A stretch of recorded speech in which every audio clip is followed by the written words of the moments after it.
피로 죄를 씻었는데 왜 물로 또 씻어야 했을까요? 성막 한가운데 번제단과 하나님이 계신 지성소 사이에는 반드시 거쳐야 하는 한 장소가 있었습니다. 그곳을 통과하지 않으면 제사장조차 죽었습니다. 그 장소의 이름은 물두멍. 오늘 우리가 함께 들여다볼 이야기는 구원받았다고 고백하면서도 여전히 무너지는 우리 신앙의 가장 본질적인 문제를 건드립니다. 성막의 구조를 떠올려 보십시오. 성막들 입구를 지나 가장 먼저 만나는 것은 번제단입니다. 그곳에서 희생 제물의 피가 흐릅니다. 죄를 용서받기 위한 피의 제사가 드려지는 곳입니다. 그런데 번제단에서 제사를 마친 제사장이 곧장 성소로 들어갈 수 있었을까요? 아닙니다. 번제단과 성소 사이, 정확히 그 중간 지점에 물두멍이라는 놋으로 만든 큰 물그릇이 놓여 있었습니다. 출애굽기 30장 18절은 이렇게 기록합니다. 너는 물두멍을 놓되 회막과 제단 사이에 놓고 그 속에 물을 담으라. 단순한 위치 설명처럼 보입니다. 하지만 이 위치가 갖는 의미는 결코 단순하지 않습니다. 번제단에서 피로 죄사함을 받았습니다. 이제 하나님께 가까이 나아가려 합니다. 그런데 그 사이에 물두멍이 가로막고 섭니다. 왜입니까? 피로 이미 죄를 씻었는데 왜 물로 또 씻어야 했습니까? 이 질문은 오늘날 우리 신앙의 가장 핵심적인 문제와 직결됩니다. 나는 이미 구원받았어. 예수님을 영접했어. 죄사함 받았어. 이렇게 고백하는 사람들이 왜 여전히 교만합니까? 왜 여전히 분노합니까? 왜 여전히 형제를 미워합니까? 구원과 거룩함 사이, 칭의와 성화 사이 그 간격을 메우는 것이 바로 물두멍이었습니다. 출애굽기 30장 19절에서 21절은 물두멍 사용에 대해 매우 구체적으로 명령합니다. 아론과 그의 아들들이 그 두멍에서 수족을 씻되 그들이 회막에 들어갈 때 물로 씻어 죽기를 면할 것이요. 제단에 가까이 가서 그 직분을 행하여 불로 드리는 제사를 여호와 앞에 살을 때에도 그리할지니라. 이와 같이 그들이 그 수족을 씻어 죽기를 면할지니 이는 그와 그의 자손이 대대로 영원히 지킬 규례니라. 죽기를 면하기 위해 씻어야 한다는 말이 2번 반복됩니다. 이것은 선택사항이 아니었습니다. 번제단에서 피 묻은 손으로 제사를 드렸습니다. 그 손과 발을 씻지 않고 성소에 들어가면 죽습니다. 하나님께 나아가는 길에는 예외가 없었습니다. 나는 제사장이니까 괜찮겠지. 나는 평생 하나님을 섬겼으니까 한 번쯤은 넘어가겠지. 그런 생각이 통하지 않았습니다. 우리는 여기서 멈춰 서야 합니다. 하나님은 사랑이십니다. 하나님은 우리를 자녀로 부르십니다. 하나님은 긍휼이 많으신 분입니다. 그런데 그 하나님께서 아무렇게나 만날 수 있는 분은 아니셨습니다. 사랑이 있다고 해서 거룩함의 기준이 낮아지지 않았습니다. 자녀라고 해서 정결의 원칙이 사라지지 않았습니다. 물두멍의 재질을 주목해야 합니다. 출애굽기 38장 8절은 놀라운 기록을 담고 있습니다. 그가 놋으로 물두멍을 만들고 그 받침도 놋으로 하였으니 곧 회막문에서 수종드는 여인들의 거울로 만들었더라. 물두멍은 여인들이 바친 놋거울로 만들어졌습니다. 거울입니다. 자기 얼굴을 보던 도구였습니다. 이것이 우연이겠습니까? 물두멍은 단순히 손발을 씻는 세면대가 아니었습니다. 놋으로 만들어진 그 표면은 거울처럼 빛을 반사했을 것입니다. 물을 담으면 더욱 선명했을 것입니다. 제사장이 물두멍에 손을 씻으러 다가가면 무엇을 보았겠습니까? 물에 비친 자신의 얼굴을 보았을 것입니다. 피 묻은 손을 씻으면서 물에 비친 자신의 눈을 마주쳤을 것입니다. 물두멍은 보여지는 더러움만 씻는 곳이 아니었습니다. 하나님 앞에 서는 자가 자기 자신을 직면하는 자리였습니다. 내가 정말 준비된 모습으로 하나님께 나아가고 있는가? 내 손은 깨끗한가? 내 발은 바른 길을 걸어왔는가? 내 마음은 정결한가? 오늘날 우리는 물두멍을 가지고 있습니까? 예배당에 들어가기 전, 기도하기 전, 말씀을 읽기 전 우리는 멈춰 서서 자신을 돌아봅니까? 아니면 그냥 습관처럼, 형식처럼 의례적으로 하나님 앞에 섭니까? 번제단과 물두멍을 비교해 보십시오. 번제단은 죄의 용서를 다룹니다. 물두멍은 삶의 태도를 다룹니다. 번제단은 하나님과의 관계 회복입니다. 물두멍은 그 관계 안에서의 거룩한 상태 유지입니다. 번제단은 단번에 드려지는 제사입니다. 물두멍은 반복해서 필요한 씻음입니다. 히브리서는 이렇게 말합니다. 그리스도께서는 단번에 영원한 속죄를 이루셨느니라. 단번입니다. 다시 반복할 필요 없는 완전한 제사입니다. 그런데 왜 우리는 여전히 회개합니까? 왜 날마다 주님께 나아가 저를 용서해 주세요 라고 말합니까? 이미 용서받았는데 말입니다. 여기에 물두멍의 비밀이 있습니다. 번제단의 피는 단번입니다. 그러나 물두멍의 물은 반복입니다. 칭의는 단번입니다. 그러나 성화는 매일입니다. 구원은 단 한 번의 결단으로 이루어집니다. 그러나 그 구원 안에서 거룩하게 살아가는 것은 매일의 선택입니다. 제사장은 하루에도 여러 번 물두멍을 찾았습니다. 아침에 한 번 씻었다고 끝이 아니었습니다. 제사를 드릴 때마다, 성소에 들어갈 때마다 그때그때 씻어야 했습니다. 한 번 씻었다고 해서 하루 종일 깨끗한 상태가 유지되지 않았습니다. 우리 신앙도 마찬가지입니다. 한 번 뜨거웠던 기도가 평생을 지탱하지 못합니다. 작년에 은혜 받았던 말씀이 올해의 시험을 이기게 하지 못합니다. 어제 회개했다고 해서 오늘 죄를 짓지 않는 것이 아닙니다. 신앙은 한 번의 결단이 아니라 계속되는 점검입니다. 평생 교회를 다닌 사람이 왜 점점 마음이 굳어집니까? 왜 은혜가 식습니까? 왜 처음 사랑을 잃어버립니까? 물두멍을 지나치기 때문입니다. 나는 이미 오래 믿었어. 나는 교회 직분도 있어. 나는 11조도 빠짐없이 해. 나는 봉사도 많이 해. 그렇게 번제단의 경험에만 의지한 채 물두멍을 건너뛰고 하나님께 나아가려 합니다. 그러나 하나님께서는 물두멍을 치우지 않으셨습니다. 너는 이미 제사를 드렸으니 그냥 들어와도 돼. 그렇게 말씀하지 않으셨습니다. 씻어라. 손을 씻어라. 발을 씻어라. 그리고 나서 내게 가까이 오라. 레위기는 제사장의 직무를 매우 상세하게 기록합니다. 제사를 준비하고 제물을 잡고 피를 뿌리고 고기를 태웁니다. 그 모든 과정이 끝나면 무엇을 해야 합니까? 출애굽기 40장 30절에서 32절입니다. 그가 또 물두멍을 회막과 단 사이에 두고 거기 씻을 물을 담고 모세와 아론과 그의 아들들이 거기서 수족을 씻되 그들이 회막에 들어갈 때와 단에 가까이 갈 때에 씻었으니 여호와께서 모세에게 명령하신 대로 되니라. 모세도 씻었습니다. 아론도 씻었습니다. 아론의 아들들도 씻었습니다. 하나님과 직접 대면하여 말씀을 받던 모세조차 물두멍을 통과해야 했습니다. 대제사장 아론도 예외가 아니었습니다. 직분이 높다고 경험이 많다고 하나님께 쓰임받았다고 물두멍을 건너뛸 수 없었습니다. 현대 교회를 돌아보십시오. 얼마나 많은 사람들이 회개 없이 예배만 드립니까? 자기 점검 없이 찬양만 부릅니까? 돌아봄 없이 헌금만 냅니까? 형식은 완벽합니다. 시간 맞춰 교회에 옵니다. 예배 순서를 잘 따릅니다. 기도 제목도 냅니다. 그런데 마음은 어디에 있습니까? 물두멍은 이런 형식주의를 깨뜨립니다. 번제단만 통과하고 곧장 성소를 향하려는 우리를 멈춰 세웁니다. 잠깐, 너 자신을 보았느냐? 내 손을 보았느냐? 내 발을 보았느냐? 내가 어디를 밟고 왔으며 무엇을 만지고 왔느냐? 손과 발입니다. 성경이 왜 하필 손과 발을 씻으라고 했겠습니까? 손은 우리가 무엇을 행하는지를 보여줍니다. 발은 우리가 어디를 향해 걸어왔는지를 보여줍니다. 손은 행위입니다. 발은 방향입니다. 하나님께서는 우리의 행위와 방향이 깨끗하기를 원하십니다. 시편 24편 3절에서 4절입니다. 여호와의 산에 오를 자가 누구며 그의 거룩한 곳에 설 자가 누구인가 곧 손이 깨끗하며 마음이 청결하며 뜻을 허탄한 데에 두지 아니하며 거짓 맹세하지 아니하는 자로다. 손이 깨끗해야 합니다. 마음이 청결해야 합니다. 이것이 하나님께 나아가는 자의 조건입니다. 우리는 구원의 확신을 가져야 합니다. 예수 그리스도의 피로 단번에 씻음 받았다는 확신 말입니다. 그러나 그 확신이 교만이 되어서는 안 됩니다. 나는 이미 구원받았으니까 이 정도는 괜찮아. 이런 생각으로 죄를 가볍게 여기면 안 됩니다. 물두멍은 우리에게 이렇게 말합니다. 내가 구원받은 것은 맞다. 그러나 구원받았다고 해서 아무렇게나 살아도 되는 것은 아니다. 너는 거룩하신 하나님의 자녀다. 그 거룩함에 합당하게 살아야 한다. 히브리서 12장 14절입니다. 모든 사람과 더불어 화평함과 거룩함을 따르라. 이것이 없이는 아무도 주를 보지 못하리라. 거룩함이 없이는 주를 보지 못한다고 했습니다. 구원받았어도 거룩하지 않으면 주를 온전히 경험할 수 없습니다. 물두멍 앞에 선 제사장을 상상해 보십시오. 방금 번제단에서 양을 잡았습니다. 손에 피가 묻었습니다. 옷에도 피가 튀었습니다. 그 손으로 물을 떠서 씻습니다. 맑은 물이 붉게 물듭니다. 피가 씻겨 내려갑니다. 다시 물을 떠서 씻습니다. 한 번, 두 번, 세 번. 물이 맑아질 때까지 씻습니다.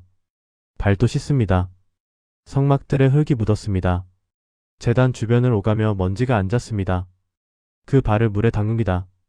천천히 정성스럽게 씻습니다. 이것은 단순한 위생이 아닙니다.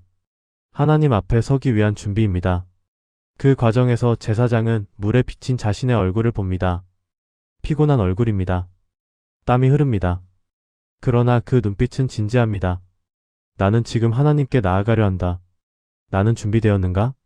우리는 언제 마지막으로 이런 질문을 자신에게 던져보았습니까? 나는 하나님께 나아갈 준비가 되었는가? 일요일 아침 교회로 향하는 차 안에서 무릎 꿇고 기도하려는 그 순간에 성경을 펴기 직전에 우리는 자신을 돌아봅니까? 물두멍의 물은 매일 새로 채워졌을 것입니다. 어제의 물로 오늘을 씻을 수 없습니다. 어제 받았던 은혜로 오늘을 버틸 수 없습니다. 매일 새로운 물이 필요하듯 우리에게는 매일 새로운 은혜가 필요합니다. 예레미야가 3장 22절에서 23절입니다. 여호와의 인자와 긍휼이 무궁하심으로 우리가 진멸되지 아니함이니이다. 이것들이 아침마다 새로우니 주의 성실하심이 크시도소이다. 아침마다 새로운 긍휼입니다. 어제의 긍휼에만 의지할 수 없습니다. 물두멍은 반복을 가르칩니다. 한 번으로 끝나지 않습니다. 어제 씻었다고 오늘 안 씻어도 되는 것이 아닙니다. 오늘 아침에 씻었다고 저녁에 안 씻어도 되는 것이 아닙니다. 제사를 드릴 때마다, 성소에 들어갈 때마다 그때그때 씻어야 합니다. 우리 신앙도 반복입니다. 한 번 뜨거웠다고 끝이 아닙니다. 한 번 회개했다고 끝이 아닙니다. 한 번 헌신했다고 끝이 아닙니다. 매일 매 순간 하나님 앞에 나아갈 때마다 자신을 돌아보고 회개하고 정결함을 구해야 합니다. 그런데 신약 시대로 넘어오면 물두멍은 사라집니다. 예루살렘 성전에는 물두멍이 없었습니다. 대신 10개의 물 받침대가 있었습니다. 솔로몬 성전에는 놋바다라는 큰 물 저장소가 있었습니다. 형태는 달라졌지만 원리는 같았습니다. 씻어야 했습니다. 그러나 예수님이 오셨을 때 물리적인 물두멍은 그 의미를 다했습니다. 요한복음 13장 예수님께서 제자들의 발을 씻기시는 장면입니다. 베드로가 처음에는 거절합니다. 주여 내 발을 절대로 씻지 못하시리이다. 그러나 예수님은 이렇게 말씀하십니다. 내가 너를 씻지 아니하면 내가 나와 상관이 없느니라. 씻음이 없으면 주님과 상관이 없습니다. 물두멍을 거치지 않으면 하나님께 나아갈 수 없었던 것처럼 주님께 씻음 받지 않으면 주님과 상관이 없습니다. 베드로는 그제야 깨닫습니다. 주여 내 발뿐 아니라 손과 머리도 씻어주옵소서. 그러나 예수님의 대답이 놀랍습니다. 이미 목욕한 자는 발밖에 씻을 필요가 없느니라 온몸이 깨끗하니라. 무슨 뜻입니까? 목욕은 한 번입니다. 전신을 씻는 목욕, 그것은 구원입니다. 단번에 깨끗해지는 것입니다. 그러나 발은 계속 씻어야 합니다. 세상을 걸어다니며 묻는 먼지, 그것은 날마다 씻어야 합니다. 여기에 번제단과 물두멍의 차이가 있습니다. 번제단은 목욕입니다. 단번에 완전히 죄를 씻는 것입니다. 물두멍은 발 씻음입니다. 반복적으로 날마다 세상의 더러움을 씻어내는 것입니다. 에베소서 5장 26절은 이렇게 말합니다. 이는 곧 물로 씻어 말씀으로 깨끗하게 하사 거룩하게 하시고 말씀으로 씻습니다. 신약시대 물두멍은 말씀입니다. 하나님의 말씀이 우리를 씻습니다. 시편 119편 9절입니다. 청년이 무엇으로 그의 행실을 깨끗하게 하리까? 주의 말씀만 지킬 따름이니이다. 말씀을 지킴으로 행실이 깨끗해집니다. 말씀이 거울이 되어 우리 자신을 비춥니다. 말씀이 물이 되어 우리를 씻습니다. 야고보서 1장 23절에서 25절입니다. 누구든지 말씀을 듣고 행하지 아니하면 그는 거울로 자기의 생긴 얼굴을 보는 사람과 같아서 제 자신을 보고 가서 그 모양이 어떠했는지를 곧 잊어버리거니와 자유롭게 하는 온전한 율법을 들여다보고 있는 자는 듣고 잊어버리는 자가 아니요 실천하는 자니 이 사람은 그 행하는 일의 복을 받으리라. 거울로 자신을 봅니다. 물두멍의 노표면에 비친 자신을 보듯 말씀의 거울로 자신을 봅니다. 그러나 보기만 하고 가버리면 소용없습니다. 본대로 행해야 합니다. 더러운 것을 발견하면 씻어야 합니다. 오늘날 우리의 물두멍은 어디에 있습니까? 매일 아침 펴는 성경이 물두멍입니다. 무릎 꿇고 드리는 기도가 물두멍입니다. 잠시 멈춰 서서 자신을 돌아보는 그 시간이 물두멍입니다. 그런데 얼마나 많은 사람들이 이 물두멍을 지나칩니까? 성경을 펴면서도 자신을 돌아보지 않습니다. 기도하면서도 형식만 반복합니다. 예배 드리면서도 마음은 다른 곳에 있습니다. 물두멍이 있는데 거기서 씻지 않습니다. 제사장이 물두멍을 지나치면 죽었습니다. 육체적인 죽음이었습니다. 오늘날 우리는 물두멍을 지나쳐도 당장 죽지 않습니다. 그러나 영적으로는 죽어갑니다. 서서히 조금씩 알아차리지 못하는 사이에 영혼이 메말라갑니다. 처음 믿었을 때의 그 뜨거움은 어디로 갔습니까? 눈물로 회개하던 그 순수함은 어디로 갔습니까? 말씀 한 구절에 감격하던 그 감동은 어디로 갔습니까? 물두멍을 지나치기 시작하면서 서서히 사라졌습니다. 우리는 구원받았습니다. 그것은 확실합니다. 예수 그리스도의 피로 단번에 씻음받았습니다. 그러나 구원받았다고 해서 아무렇게나 살아도 되는 것은 아닙니다. 구원받은 자에게는 구원받은 자로서의 책임이 있습니다. 베드로전서 1장 15절에서 16절입니다. 오직 너희를 부르신 거룩한 이처럼 너희도 모든 행실에 거룩한 자가 되라 기록되었으되 내가 거룩하니 너희도 거룩할지어다 하셨느니라. 거룩하신 하나님께서 우리를 부르셨습니다. 그러므로 우리도 거룩해야 합니다. 물두멍은 이 거룩함을 위한 도구였습니다. 번제단에서 죄사함을 받았지만 그것으로 끝이 아니었습니다. 씻어야 했습니다. 정결해야 했습니다. 거룩해야 했습니다. 고린도전서 6장 11절입니다. 너희 중에 이와 같은 자들이 있더니 주 예수 그리스도의 이름과 우리 하나님의 성령 안에서 씻음과 거룩함과 의롭다 하심을 받았느니라. 씻음과 거룩함과 의롭다 하심입니다. 세 가지가 함께 옵니다. 의롭다 하심은 번제단입니다. 예수 그리스도의 피로 의롭다 함을 받습니다. 씻음과 거룩함은 물두멍입니다. 성령 안에서 계속 씻음받고 거룩해져야 합니다. 물두멍의 물은 성령을 상징하기도 합니다. 디도서 3장 5절입니다. 우리를 구원하시되 우리가 행한 바 의로운 행위로 말미암지 아니하고 오직 그의 긍휼하심을 따라 중생의 씻음과 성령의 새롭게 하심으로 하셨나니 성령의 새롭게 하심입니다. 매일 날마다 성령께서 우리를 새롭게 하십니다. 물두멍 없이는 성소에 들어갈 수 없었습니다. 성령의 씻음 없이는 하나님을 온전히 경험할 수 없습니다. 형식적인 신앙, 습관적인 예배, 의례적인 기도로는 하나님의 임재를 체험할 수 없습니다. 요한복음 4장 24절입니다. 하나님은 영이시니 예배하는 자가 영과 진리로 예배할지니라. 영과 진리로 예배해야 합니다. 형식이 아니라 영으로, 습관이 아니라 진리로 예배해야 합니다. 물두멍은 형식주의를 깨뜨리는 장치였습니다. 제사는 형식화될 위험이 있었습니다. 매일 반복되는 제사, 정해진 순서, 익숙한 절차. 그 안에서 마음이 사라질 수 있었습니다. 그러나 물두멍은 매번 제사장을 멈춰 세웠습니다. 내 손을 보아라. 내 발을 보아라. 내 마음을 보아라. 오늘 우리에게 물두멍이 필요합니다. 습관적으로 드리는 예배를 멈춰 세울 물두멍이 필요합니다. 형식적으로 펴는 성경책을 읽기 전에 자신을 돌아볼 물두멍이 필요합니다. 의례적으로 무릎 꿇는 기도 시간에 진정성을 회복할 물두멍이 필요합니다. 그 물두멍은 어디에 있습니까? 교회 건물 어딘가에 있습니까? 아닙니다. 우리 마음에 있습니다. 우리가 의도적으로 만들어야 합니다.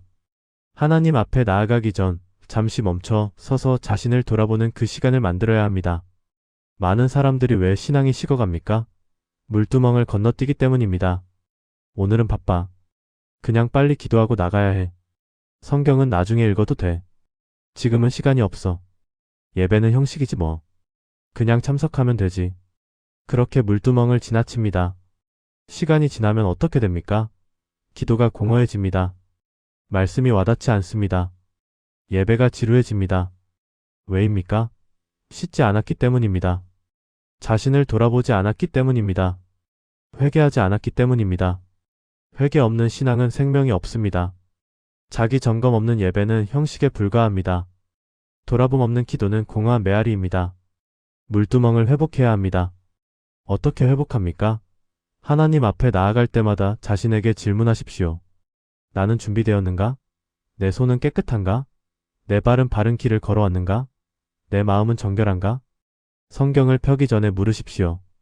나는 정말 하나님의 말씀을 들을 준비가 되었는가?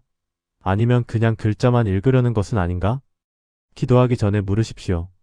나는 정말 하나님과 대화하려는가? 아니면 그냥 혼자 말하고 끝내려는 것은 아닌가? 예배당에 들어가기 전에 물으십시오. 나는 정말 하나님을 예배하려 왔는가? 아니면 그냥 종교적 의무를 이행하려는 것은 아닌가? 이런 질문들이 물두멍입니다. 이런 자기 점검이 우리를 깨웁니다. 형식에서 진실로, 습관에서 열정으로, 의례에서 진정성으로 나아가게 합니다. 물두멍의 물은 투명했을 것입니다. 맑은 물이었을 것입니다. 그 물에 손을 씻으면 더러움이 드러났을 것입니다. 깨끗한 줄 알았는데 씻어보니 먼지가 나왔을 것입니다. 괜찮은 줄 알았는데 물을 보니 피가 묻어 있었을 것입니다. 하나님의 말씀도 그렇습니다. 말씀을 대하기 전에는 나는 괜찮아라고 생각합니다. 그런데 말씀을 읽으면 드러납니다. 나는 이렇게 살지 못했구나. 나는 이렇게 생각하지 못했구나. 나는 이렇게 사랑하지 못했구나. 말씀이 우리를 비춥니다. 거울처럼 우리 자신을 보여줍니다. 그리고 물처럼 우리를 씻습니다. 드러나고 씻김 받고 새로워집니다. 이것이 물두멍의 원리입니다. 그런데 많은 사람들이 드러나는 것을 두려워합니다. 물두멍 앞에 서기를 꺼립니다. 자신의 더러움을 보고 싶지 않습니다. 나는 이미 구원받았어. 이 정도면 괜찮아. 그렇게 물두멍을 피합니다. 그러나 물두멍을 피하면 어떻게 됩니까? 더러움이 쌓입니다. 한 번, 두 번, 세 번. 씻지 않으면 점점 더 더러워집니다. 처음에는 조금만 더러웠는데 나중에는 심하게 더러워집니다. 신앙도 마찬가지입니다. 작은 죄를 회개하지 않으면 그 죄가 커집니다. 작은 교만을 돌아보지 않으면 그 교만이 자랍니다. 작은 불순종을 점검하지 않으면 그 불순종이 습관이 됩니다. 물두멍은 작은 것을 다룹니다. 큰 죄는 번제단에서 다룹니다. 살인, 간음, 우상숭배 같은 큰 죄는 제사로 용서받습니다. 그러나 일상의 작은 더러움은 물두멍에서 다룹니다. 우리 신앙에서 우리를 무너뜨리는 것은 큰 죄가 아닙니다. 작은 것들입니다. 작은 거짓말, 작은 교만, 작은 불평, 작은 원망. 이런 것들을 방치하면 신앙이 무너집니다. 물두멍은 이런 작은 것들을 날마다 다루는 자리였습니다. 큰 제사는 가끔 드려도 되었습니다. 그러나 물두멍은 매일 여러 번 반복해서 찾아야 했습니다. 우리도 그렇습니다. 큰 회개는 가끔 할 수도 있습니다. 그러나 작은 회개는 날마다 해야 합니다. 큰 결단은 가끔 필요합니다. 그러나 작은 순종은 매 순간 필요합니다. 물두멍에서 씻는다는 것은 무엇을 의미합니까? 단순히 물리적으로 더러움을 제거하는 것이 아니었습니다. 하나님 앞에 설 준비를 하는 것이었습니다. 마음가짐을 바로 하는 것이었습니다. 자세를 정돈하는 것이었습니다. 우리에게도 이런 시간이 필요합니다. 하나님 앞에 서기 전 마음가짐을 바로 하는 시간, 자세를 정돈하는 시간, 흐트러진 것을 바로잡는 시간. 요즘 사람들은 너무 바쁩니다. 교회도 바쁩니다. 프로그램이 많습니다. 일정이 빽빽합니다. 그러나 정작 자신을 돌아보는 시간은 없습니다. 하나님 앞에 조용히 서는 시간은 없습니다. 물두멍은 우리에게 멈추라고 말합니다. 빨리 성소로 가려 하지 마라. 여기서 먼저 씻어라. 내 자신을 보라. 내 마음을 점검하라. 시편 46편 10절입니다. 이르시기를 너희는 가만히 있어 내가 하나님 됨을 알지어다. 가만히 있어야 합니다. 멈춰 서야 합니다. 그래야 하나님을 압니다. 물두멍은 멈춤의 자리입니다. 번제단에서 성소로 바로 가지 않고 중간에 멈춰 섭니다. 그 멈춤이 중요합니다. 그 멈춤 없이는 하나님께 온전히 나아갈 수 없습니다. 현대인의 신앙에 가장 부족한 것이 무엇입니까? 멈춤입니다. 조용함입니다. 성찰입니다. 모두가 바쁘게 달려갑니다. 교회 행사에서 행사로, 프로그램에서 프로그램으로 달려갑니다. 그러나 자신의 영혼을 돌아보지 않습니다. 물두멍을 회복하십시오. 하루 중 잠시라도 멈춰 서는 시간을 만드십시오. 하나님 앞에 조용히 서서 자신을 돌아보십시오. 나는 어떻게 살고 있는가? 나는 어디를 향해 가고 있는가? 나는 무엇을 붙잡고 있는가? 이런 질문이 물두멍입니다. 이런 성찰이 우리를 깨웁니다. 잠들어 있던 영혼을 일깨웁니다. 식어가던 신앙을 뜨겁게 합니다. 물두멍은 또한 겸손의 자리였습니다. 제사장이라 해도 스스로 깨끗하다고 할 수 없었습니다. 씻어야 했습니다. 대제사장도 경험 많은 제사장도 모두 물두멍 앞에서는 똑같았습니다. 하나님 앞에서는 누구도 스스로 깨끗하다고 할 수 없습니다. 아무리 오래 믿었어도, 아무리 많이 섬겼어도, 아무리 직분이 높아도 날마다 씻어야 합니다. 이것이 겸손입니다. 나는 여전히 부족하다. 나는 여전히 씻어야 한다. 나는 여전히 하나님의 은혜가 필요하다. 이렇게 고백하는 것이 겸손입니다. 교만한 사람은 물두멍을 지나칩니다. 나는 괜찮아. 나는 오래 믿었어. 나는 이 정도는 알아. 그렇게 자신의 깨끗함을 자랑합니다. 그러나 겸손한 사람은 날마다 물두멍을 찾습니다. 나는 여전히 부족합니다. 나를 씻어주소서. 다윗의 기도를 보십시오. 시편 51편 2절입니다. 나의 죄악을 말갛게 씻으시며 나의 죄를 깨끗이 제하소서. 말갛게 씻어달라고 기도합니다. 이스라엘의 왕이었습니다. 하나님께 쓰임받은 사람이었습니다. 그러나 씻음이 필요했습니다. 7절입니다. 우슬초로 나를 정결하게 하소서. 내가 정하리이다. 나를 씻으소서. 내가 눈보다 희리이다. 정결하게 해달라고 씻어달라고 간구합니다. 자신의 부족함을 인정합니다. 10절입니다. 하나님이여 내 속에 정한 마음을 창조하시고 내 안에 정직한 영을 새롭게 하소서. 정한 마음을 달라고 정직한 영을 새롭게 해달라고 기도합니다. 이것이 물두멍의 기도입니다. 우리도 이런 기도가 필요합니다. 하나님 나를 씻어주소서. 나는 여전히 부족합니다. 나는 여전히 더러움이 있습니다. 나를 정결하게 하소서. 물두멍의 물은 하나님께서 주시는 것이었습니다. 제사장이 스스로 물을 만들 수 없었습니다. 하나님께서 명령하셔서 물을 채워놓으셨습니다. 그 물로 씻었습니다. 우리도 스스로를 깨끗하게 할 수 없습니다. 하나님께서 주시는 은혜로 깨끗해집니다. 하나님께서 주시는 말씀으로 씻김 받습니다. 하나님께서 보내시는 성령으로 새로워집니다. 이것이 복음입니다. 우리가 스스로 의로워질 수 없습니다. 우리가 스스로 거룩해질 수 없습니다.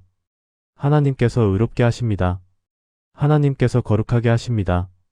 그러나 우리에게 책임이 있습니다. 물두멍으로 가는 것입니다. 씻음을 구하는 것입니다. 하나님께서 물을 준비해 놓으셨습니다.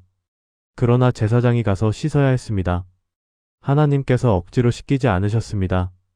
오늘날도 마찬가지입니다. 하나님께서 말씀을 주셨습니다. 성령을 보내셨습니다. 은혜의 방편을 마련하셨습니다.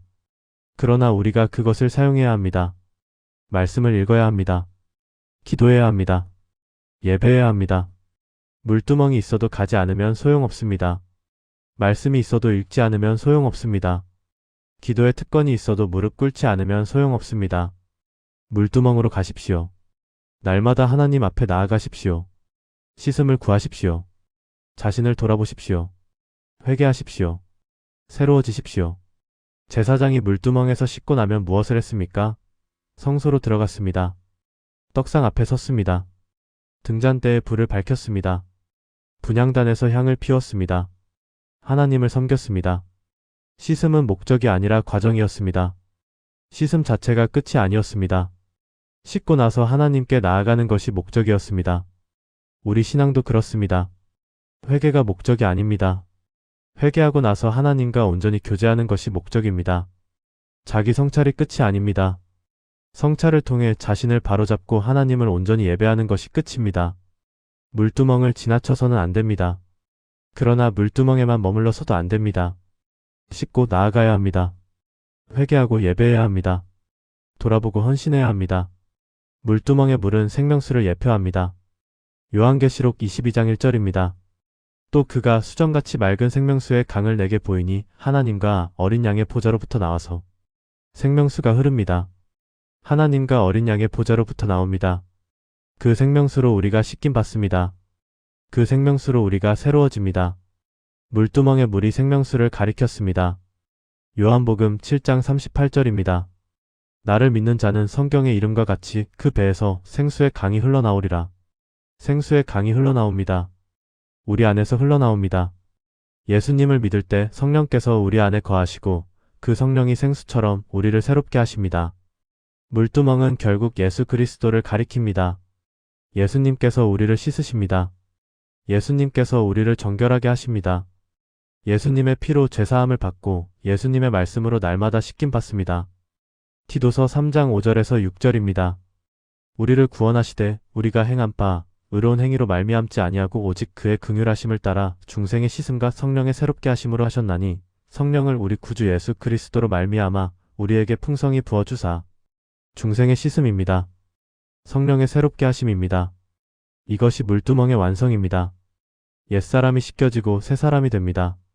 옛 습관이 씻겨지고 새 생활이 시작됩니다. 에베소서 4장 22절에서 24절입니다. 너희는 유혹의 욕심을 따라 썩어져가는 구습을 따르는 옛 사람을 벗어버리고 오직 너희의 심령이 새롭게 되어 하나님을 따라 의와 진리의 거룩함으로 지으심을 받은 새 사람을 입으라. 옛 사람을 벗어버리고 새 사람을 입습니다. 이것이 물두멍의 역할입니다. 옛 것을 씻어내고 새 것을 입습니다. 그런데 이것이 한 번으로 끝납니까? 아닙니다. 날마다 옛 사람을 벗고 새 사람을 입어야 합니다. 날마다 물두멍으로 가야 합니다. 골로새서 3장 9절에서 10절입니다. 너희가 서로 거짓말을 하지 말라. 옛 사람과 그 행위를 벗어버리고 새 사람을 입었으니 이는 자기를 창조하신 이의 형상을 따라 지식에까지 새롭게 하심을 입은 자니라. 계속 새롭게 하심을 입습니다. 한 번 입고 끝이 아닙니다. 계속 새롭게 됩니다. 로마서 12장 2절입니다.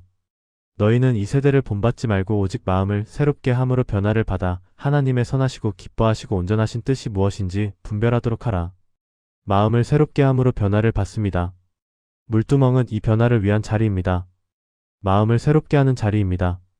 당신의 하루 속 물두멍은 어디에 있습니까? 아침에 눈을 뜰 때 하루를 시작하기 전 잠시 하나님 앞에 조용히 서는 시간이 있습니까? 점심시간, 바쁜 일과 중에도 잠시 멈춰 서서 자신을 돌아보는 시간이 있습니까? 저녁에 하루를 마감하며 오늘 하루를 돌이켜보는 시간이 있습니까? 물두멍 없이 하루를 보내지 마십시오. 아무리 바빠도 아무리 힘들어도 잠시 멈춰 서십시오. 하나님 앞에 서십시오. 자신을 돌아보십시오. 주님, 오늘 하루 저는 어떻게 살았습니까? 제 손은 깨끗했습니까? 제 발은 바른 길을 걸었습니까? 제 마음은 정결했습니까? 이런 질문을 던지십시오. 정직하게 자신을 보십시오. 부족함을 인정하십시오. 회개하십시오. 새로워지십시오. 물두멍은 은혜의 자리입니다. 심판의 자리가 아닙니다. 정죄하는 자리가 아닙니다. 씻김받는 자리입니다. 새로워지는 자리입니다. 하나님께서 물두멍을 두신 이유는 우리를 정죄하시려는 것이 아니었습니다. 우리를 깨끗하게 하시려는 것이었습니다. 우리가 당신께 온전히 나아오기를 원하셨습니다. 그 마음을 기억하십시오. 물두멍 앞에 설 때 두려워하지 마십시오. 하나님은 당신을 사랑하십니다. 당신이 깨끗해지기를 원하십니다. 당신이 거룩해지기를 원하십니다. 요한일서 1장 9절입니다. 만일 우리가 우리 죄를 자백하면 그는 미쁘시고 의로우사 우리 죄를 사하시며 우리를 모든 불의에서 깨끗하게 하실 것이요. 죄를 자백하면 사하십니다. 깨끗하게 하십니다. 이것이 약속입니다. 물두멍은 이 약속을 붙잡는 자리입니다. 성막이 사라지고 성전이 무너지고 물두멍이라는 물리적 도구는 없어졌지만 그 원리는 여전히 유효합니다. 하나님은 여전히 우리가 깨끗하기를 원하십니다. 하나님은 여전히 우리가 거룩하기를 원하십니다. 그리고 하나님은 여전히 씻을 방법을 주셨습니다. 예수 그리스도의 피로 죄사함을 받고 하나님의 말씀으로 날마다 씻김받고 성령의 능력으로 새로워집니다. 당신에게 물두멍이 있습니까? 하나님 앞에 나아가기 전 반드시 거치는 그 자리가 있습니까? 자신을 돌아보는 시간이 있습니까? 회개하는 습관이 있습니까? 만약 없다면 오늘부터 시작하십시오. 물두멍을 회복하십시오. 하루 중 잠시라도 하나님 앞에 조용히 서는 시간을 만드십시오. 그 시간이 당신의 신앙을 살릴 것입니다. 식어가던 열정을 되살릴 것입니다. 무너지던 삶을 바로 세울 것입니다. 하나님은 가까이 오라고 부르십니다. 그러나 준비 없이 오라고 하시지 않으셨습니다. 씻고 오라고 하십니다. 정결하게 하고 오라고 하십니다. 물두멍을 지나치지 마십시오. 그곳에서 멈춰 서십시오. 씻으십시오. 그리고 하나님께 나아가십시오. 번제단에서 용서받은 자가 물두멍에서 깨끗해져서 성소로 들어갑니다. 우리도 마찬가지입니다. 십자가에서 용서받은 우리가 날마다 말씀으로 씻김받아 하나님의 임재 가운데로 나아갑니다. 이것이 물두멍의 메시지입니다. 구원 이후의 삶에 대한 책임입니다. 칭의 이후의 성화입니다. 용서 이후의 거룩함입니다. 당신은 준비되었습니까? 하나님 앞에 설 준비가 되었습니까? 물두멍에서 씻었습니까? 오늘, 지금, 이 순간에도 하나님은 당신을 부르십니다. 내게로 오라. 그러나 그 앞에 물두멍이 있습니다. 거기서 먼저 씻으십시오. 그리고 하나님께 나아가십시오. 여러분, 오늘 이 말씀이 도움이 되셨다면 구독 버튼을 눌러주시고 좋아요로 응원해 주시기 바랍니다. 여러분의 신앙에 하나님의 은혜가 날마다 새롭게 임하시기를 축복합니다.